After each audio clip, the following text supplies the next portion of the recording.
La prochaine opération va être de dégrossir le contour de la pièce. Pour dégrossir, on va choisir l'option dans Toolpath. On va choisir l'option Dynamic Mill, à ne pas confondre avec le Dynamic Contour.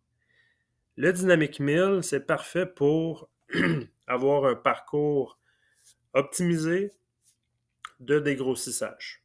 Il n'y a aucune finition qui se fait dans ce genre de parcours-là. Quand on va cliquer sur l'option de Dynamic Mill, on va avoir une fenêtre pour le chaînage. Et le principe est quand même important à comprendre. La région à usiner, on pourrait choisir le contour extérieur de notre matière brute. Ce qui fait que le machining region, c'est la zone où est-ce que la région commence à avoir de la matière et à partir de là, on va lui dire soit de rester à l'intérieur de la région à usiner ou à partir de l'extérieur. Ça, c'est le mouvement de l'outil. Si je choisis aucune région à usiner, par défaut, il va prendre le stock setup. Ça veut dire que je pourrais, dans ce cas-là, ne rien choisir et ça fonctionnerait quand même. Mais j'aurais pu aussi choisir mon rectangle.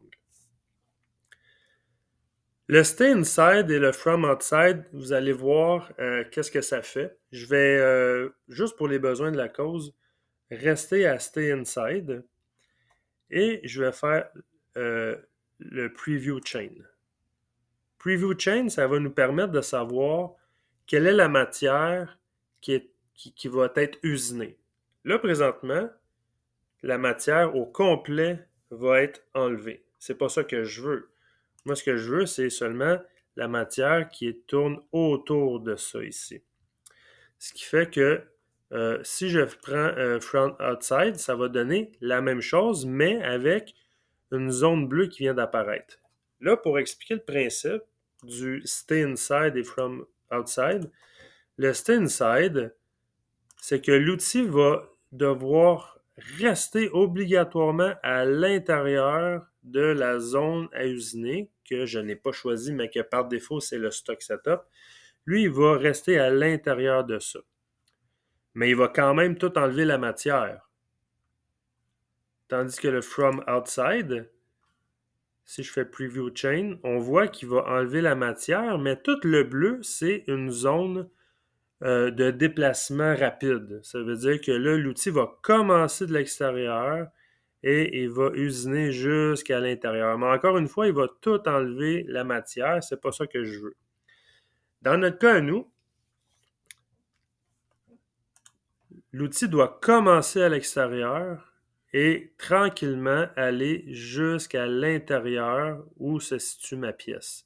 C'est pour ça que je vais choisir From Outside. Mais une chose qui me manque, c'est le Avoidance Region. Ça, c'est les zones à éviter. Je ne veux pas qu'usine cette zone-là de mon contour de pièce. Je veux qu'il arrête là. C'est pour ça que tantôt, quand on faisait Preview Chain, ça enlevait tout parce que je n'ai pas de zone à éviter. Mais là, je vais en rajouter une, puis on va voir qu'est-ce que ça va donner. Je vais cliquer sur le curseur blanc et il va me demander de chaîner. On choisit Wireframe, C-Plane et Chain. On va choisir le contour comme ceci. Je vais faire le crochet et je vais refaire Preview Chain. Là, c'est différent. Tout ce qui est en rouge et noir, c'est la matière qu'on va usiner. Tout ce qui est en bleu, c'est le parcours de l'outil lors de ses déplacements en rapide. Et on voit bel et bien la pièce qui est toujours là. Ça veut dire qu'il ne va pas dégrossir au-delà de mon Avoidance Region. Quand ça c'est fait, je vais faire le crochet vert. Au niveau de mon outil, je vais reprendre mon outil de 1/4 que je vais m'assurer qu'il est en numéro 2 partout. Vous allez devoir paramétrer les paramètres de coupe. Au niveau du cut paramètre, on va changer le step over, qui est la quantité de matière qu'il va prendre à chaque passe. C'est un pourcentage au diamètre, encore une fois. On va y aller, par exemple, à 15%, ce qui va prendre 37 millièmes à chacune des passes sur le côté. Au niveau de la matière qu'on va laisser sur les murs, vu que c'est un parcours de dégrossissage, on va devoir faire une finition par la suite. On va mettre 10 millièmes. Et au niveau du plancher, on va mettre 0. On n'en a pas besoin. Ensuite, la prochaine étape qu'il faudrait paramétrer, on va faire un breakthrough. Lui, on va le faire moins creux. On pourrait le faire, par exemple, 15 millièmes pour s'assurer que le contour soit usiné 15 millièmes plus bas. Au niveau du linking paramètre, même principe que tantôt, on s'assure que la clairance de 2 pouces est au début et à la fin de l'opération. Retract, feed plane et top of stock, tout est correct. Au niveau de la profondeur, on va y aller en absolu à moins 125 millièmes. Et on va activer le coolant. Et on fait le crochet. On voit qu'il y a beaucoup de déplacement d'outils. C'est justement le principe d'un parcours dynamique qui va faire beaucoup de déplacements. Ça va générer beaucoup de codes G, de coordonnées. Ça va donner des programmes plus gros.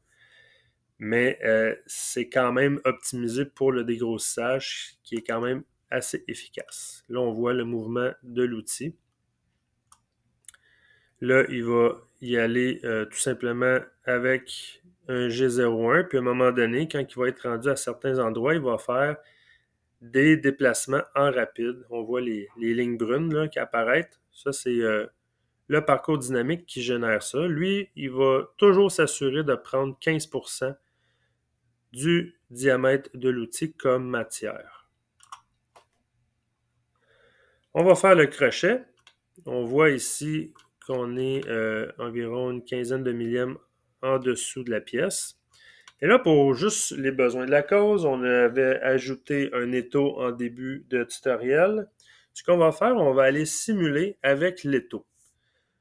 Première étape, on va retourner dans les levels et on va rendre visible le corps, le mort fixe et le mort mobile.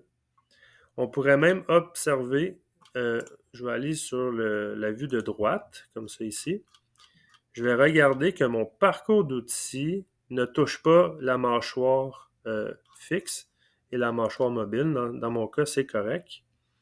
On voit également qu'on est légèrement plus bas que la pièce. Ça, c'est bon. Ensuite, on va retourner dans Toolpath. On va s'assurer de sélectionner toutes les opérations. L'autre option, c'est tout simplement de cliquer sur Machine Group 1. On sélectionne tout. On va faire Verify. Et on voit, là, si vous ne voyez pas les taux, c'est qu'il faut faire Workpiece. Là.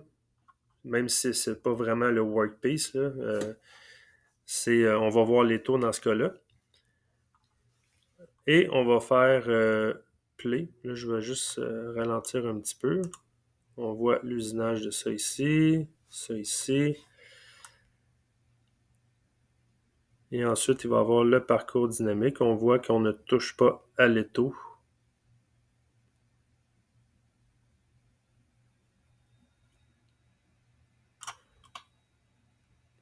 Là, le dégrossissage est maintenant fait. On va être prêt pour la prochaine étape.